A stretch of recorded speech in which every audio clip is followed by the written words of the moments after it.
What is up, you guys? This is JP, and today we're doing our first Q&A video. So technically, this may or may not be the first Q&A video. I might have done one a long time ago, but if I have, it's so long ago that we're not really going to count it. We're going to still count this as our first Q&A video. I asked you guys if you had any questions on my YouTube, on my Instagram, and through my Facebook about fitness or anything related to, non-fitness related questions. And I got about 6 pretty good questions from you guys. I think 1 or 2 of them were non-fitness related and the rest were fitness related in some way. But even the ones that were about fitness, I got some very interesting questions. So I'm about to give you guys some good answers to those questions. So the first question was from Brent, and he asked, why do your muscles burn at higher reps / low weight compared to lower reps, heavier weight? The reason is that when you are doing higher reps, or the main reason, to not get too complicated with this, because I don't want this video to be super drawn out, but the main reason is that when you are doing higher reps, because of the energy systems that your body uses to lift these low load, high rep exercises or movements, your body is trying to buffer the metabolite buildup. So metabolites start to build up in the muscle when you start to do a lot of reps, and they start to accumulate in the muscle. And these kind of turn your muscles pH balance a little bit off. Things such as like hydrogen ion buildup. And as these hydrogen ions build up in the muscle, your body's trying to buffer them. But because you're doing high reps and you keep doing reps, your body essentially can't buffer these metabolites faster than they're building up, and that's what leads to the burn compared to lower rep, heavier weight loads. So the second question comes from Chino Monroe, and she asked, why isn't the common person or average person more aware of steroid use, specifically when picking a trainer? And she added on, like, this should be something more known to people. I think this is a pretty layered question, and I think the main factor in this, that I think outweighs the other factors, but there's more factors that I'll touch up on, but the main factor is that I just don't think these people are in the trenches enough when it comes to the fitness industry.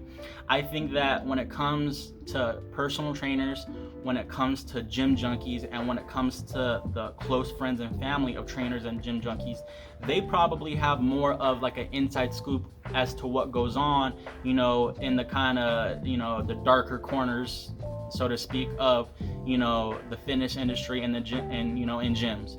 So I think it's just these average people or these common people aren't in the trenches. Like I said, they're just not as deep into it. Take any other job that that you would consider. When it comes to certain things, you start doing a job enough, or you start doing something enough, you'll start seeing people cut corners, or you'll start seeing people do things differently than other people. It could be any job. It could be from delivering packages. It could be from building cars. You start there's always the running joke that when you go to a restaurant, people, will spit in your food if you're mad at them. Some people don't even think that's true, but when there's actual people who have worked in that, that shit tends to happen.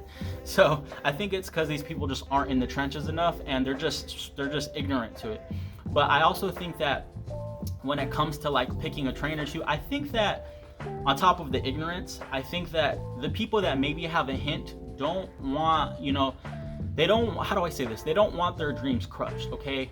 People have goals and they want to reach them. And when people are picking a trainer, they'll see a trainer who looks really good. And I'm not saying there aren't natural trainers who don't look good, because there's tons of them. But there are the trainers who have mediocre training, they have a ton of gear usage on top of that, and maybe okay to pretty good genetics, and they look good mainly because of the gear and the pretty good genetics. Or again, they could have okay genetics, but they just use enough of gear that they look pretty good. And I think when people pick trainers, they're picking that trainer because they want great gains themselves. They almost buy into it. It's almost like a false hope. They tend to blind out, the rest of the negatives, to think, oh, this is kind of like, how do I say, they're almost like a hopeless romantic, but for the gains, not for like in a relationship, but for the gains instead. And I think that they don't want to know the bad things, because once they make a decision, I think this is something in psychology, but I don't know the name for it, but once they make a decision, they want to they want to, how do I say, verify that decision. They want to be happy with that decision. So they're not going to kind of seek out the negative things when it comes to that decision. So I think definitely that plays a part into it. I would say they're purposely, not wanting to look up that negative info, and they're kind of just ignoring it because they want the gains that bad. So I would say it's between those two main things. Now, there is a third one I want to touch up on just real quick.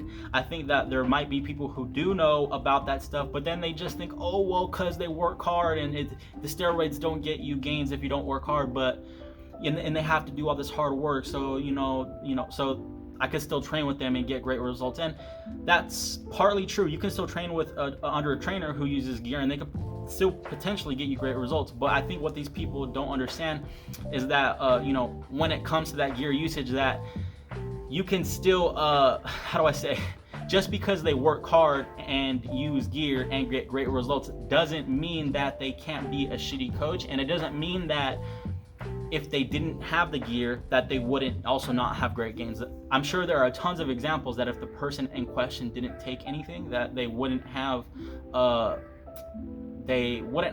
as nearly good results, and I would say they would most often look like an average guy, and in some cases they could look like a below average guy. And that's not everyone, some of these people could still potentially look good. But what I'm trying to say was, I think that these people are undermining the efficacy of steroids. Steroids are very, very, very effective, and they can carry a lot of people a lot of the ways if they have a half decent program and they put in a decent amount of effort. And I think that's what these people are failing to realize. So I would say it's a combination of these three things as to why it's not as common. Primarily number one, and I just think that's what it is, because again, it's partly it's illegal, and it's just those three things combined to lead it to, if you're not really in, then you don't know. And then I guess I will touch upon, I know this is a long answer to this question, but it's probably going to be a long video, but I may break up this video into two parts. I don't know, you'll see when you watch the video. But I think that the people who do use, you have the fake natties out there, because when you do use, so I guess this is actually a really good point, I'm fleshing this out right now, is you do have the fake natties out there who don't want to claim that they use. And when you kind of claim that you use, there are the honest people who just say, I do it.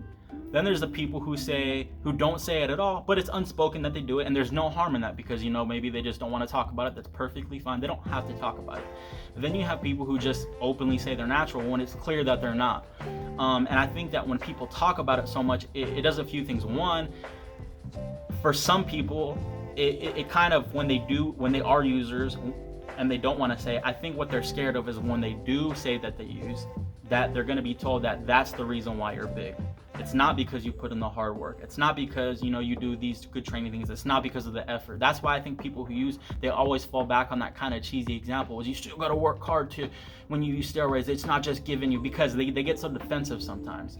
Because I think that, when people tell them, oh, you're only big because you make gains, it robs them of all the effort that they put in the gym. So I think that when it comes to that stuff, people who use don't really talk about it, because they want that allure, like, yeah, I worked for all this, I've earned it, when in reality you didn't earn all of it. You technically, maybe in some twisted way, because you earn money to get this steroid. I don't know, you could somehow rabbit that back to say that you still earned it. But the thing is, when it comes to the gains, you kind of use the cheat code, and you kind of have to own that, and if you don't want to own that, well, then just stay fucking natty. So that's kind of like my point of that. So that does definitely factor into that, and why it's not more common. And I think that when it comes to, these people don't really, again, they don't want to talk about it. So you got to add up all those factors that I said, and it leads to, I don't want to say a sort of mystique when it comes to steroids in the gym, and from people looking from the outside in, and specifically trainers. Because again, they're trainers, they're trying to be professional. They're not going to say, oh, I got my gains from steroids. And even though most of my gains, if not 80% of them are from steroids, I train like shit, but I could still get you good results, so give me a bunch of money. They're not going to say that. So how stupid would that sound? So they want to make this allure from a trainer, is they look good because of the steroids, a little bit of hard work, maybe some good programming. And remember, I'm not saying you can't be a good trainer and use, there are many cases of that, but the majority is mediocre to shitty trainers who take gear, for the ones that do take gear, and then they say, oh, I look this good, it's because I train so good, give me a bunch of money. And that's not really what it is. And it sucks to say, that's most people, that's most trainers that I see, and trust me, it's a lot of trainers. It's a lot of trainers for those of you who are just watching this. So, yep, that's the question to that answer. So let's move on to the next one. So question number 3 comes from Eric, the OG. He is my barber. Don't judge him for any of this because I actually haven't had a cut from him in a minute. Anytime you see me with a fresh cut, it's from Eric. He's the OG. He asked me what like keeps me motivated to help people. So what keeps me motivated to keep doing what I'm doing, essentially. And I would just say it's a couple of reasons. I think the most cliche answer, like that keeps me motivated, is to help people. That's the most cliche answer, but surprisingly, that's not my number one, even though it's very high up there. I don't want people to think I don't like helping people. I do.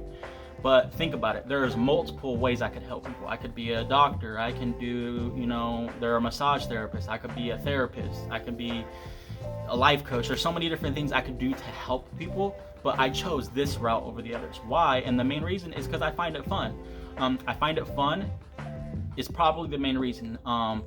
And it doesn't mean, like I said, it doesn't mean that me helping people isn't a huge component of that. I find training fun when I get a person and they say, I don't know how to make gains well. I look at it like a puzzle to me. I say, okay, look at this person. What programs can I tweak? And I kind of nerd out or geek out when it comes to it. What volume can I put here? Oh, what exercises can I put in this slot? It's kind of like when you're putting exercises and slots in the sets. It's like you're building like a RPG sheet to create like a badass individual, and that's fun for me. And because I've always been a geek in school, but I never really had a way to put that out into a career, this is something that I've always wanted to do, and I just love it. So it's fun is definitely the number one reason I like transforming people. And again, it's like a RPG game, and seeing them and seeing their happiness and joy with it, that's fun too. And I would say a close second is I'm good at it. Obviously if it's fun, but I'm horrible at it, I probably shouldn't be doing it as a job. But even though I'm humble and I know that there's more that I don't know than I do know, and I still have infinite amounts of information to learn, I still think that I'm great at what I do. And because I find it fun, and the cherry on top is that I get to help people in the process, and they seem happy from it. And it just leads into me being motivated to keep doing what I'm doing. Now, I will add a little caveat to that is, as the more I train, the more I feel like my niche is getting more narrow. I used to train more of a broad amount of people, but I'm kind of narrowing it now to more like performance, strength, and hypertrophy. And I think it's going to get even more narrow later on. But right now, but essentially I'm still doing what I find fun, what I'm good at, and again, it helps people in the process.